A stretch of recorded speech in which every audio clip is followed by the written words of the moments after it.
And welcome to the 10 Count. We're at Hollywood Smoke in Santa Monica, California. This is Steve Kim, joined by the sports god, Dave Smith, and Doug Fischer of Ring TV. A couple of weeks ago, from the famed Madison Square Garden, Wladimir Klitschko retains his heavyweight title over the game Bryant Jennings over 12 rounds. Dave, I thought he won by a lot, but to these eyes, I think I saw physical slippage.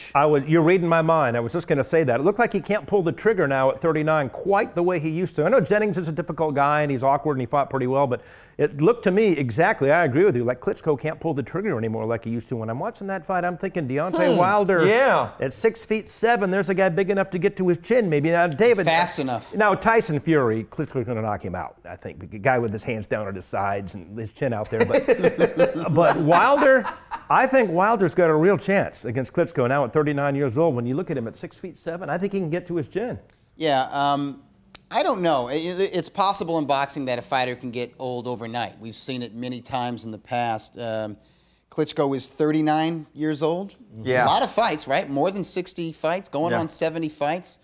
I'm not going to blame it on age. I'm going to give the Philadelphia fighter, Bryant Jennings, some respect. I'm going to give him some props. I thought he could last because he moves around a lot, and he just looks tough to me. He's a Philly fighter.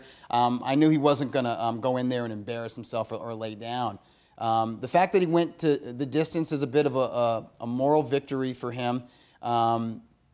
But I'm not going to say that Klitschko is beginning to show signs of slippage, because in his previous fight, he looked great. We were all talking about how awesome Klitschko looked against Pulev. But he stood right in front of him. Yeah, Pulev, right.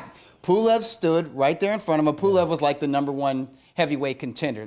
Obviously, this is not the 70s. It's not the deepest era of heavyweight contenders. But it's going to be interesting to see how Klitschko continues this, because although I don't think he's old, athletically speaking, there is some wear and tear on his body. He has a lot of fights. I think that was his 18th consecutive You know what part of his title defense. Part of his durability and his longevity, and to paraphrase Rick Pitino, Ron Lyle ain't walking through that door. That is Ernie Shavers ain't walking through that door.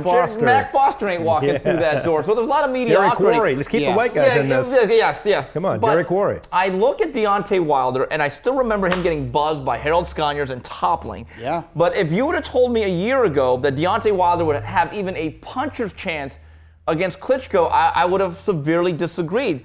I'm not gonna. I don't want to be a prisoner of the moment. Corey Sanders, remember that? Right, but that's the thing. He's been beaten before. Yeah, that's Corey the thing. Sanders was tall and rangy, and most importantly, fast. Yeah. Corey Sanders didn't have a body like Wilder, but that South African with a had left too. Quick, sneaky hands. Quick left hand. And Deontay Wilder, while not as crafty and sneaky, is probably a better athlete, probably a little faster, and probably hits harder. And he's sort of broken through some mental barriers and proved himself to himself by going 12 rounds in his last fight, his title-winning effort against Bermane Stiverne. Do you think Klitschko takes too much heat for something he can't control? That's his level of competition.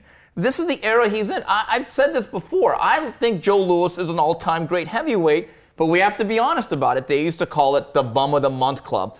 Well, with Klitschko, it's the bum of the every 4th or 5th month club, isn't it? I mean, well, who should he have fought that he avoided? That's the point. Exactly. That's his my brother. point. But Steve, his brother. He should have fought Vitaly. That's Dave. That's the only heavyweight he avoided, right?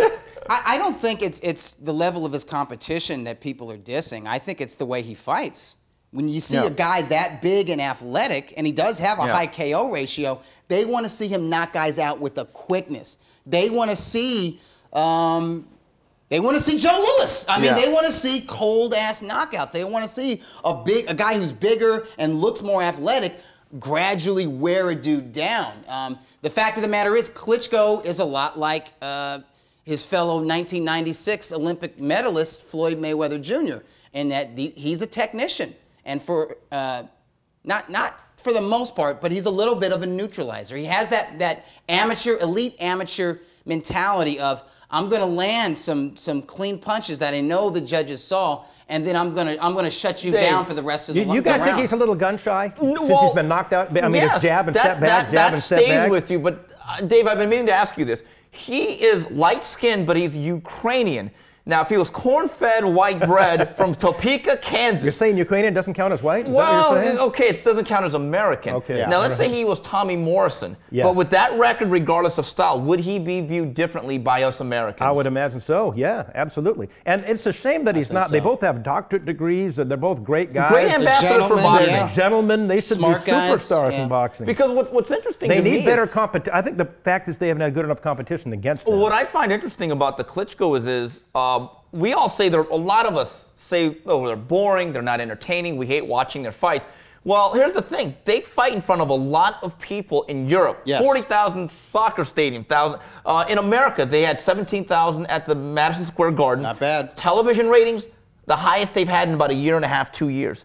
So that's always been the dichotomy. As boring as we think they are, they still draw an audience. Part of that's also the mystique of the heavyweight division. Yes, absolutely. And there is a little more interest now in the heavyweight division now that there are a few Americans. And I think that Bryant Jennings brought some eyeballs because he was an undefeated American. And, he was the great American hope for that night. Deontay Wilder will also be the great American hope. They should have fought each other. Klitschko. I've been saying for years. Cain and Abel? Well, Cain versus you're the number Abel? one You contender. wanted that? You're the number one contender. You're the heavyweight champion. That's the rules. If you don't want to fight each other, you can retire. Dave, Did the Williams sisters? Well, we're not going to play each other. Did Tiki Barber? But they're not hitting each other with their tennis rackets.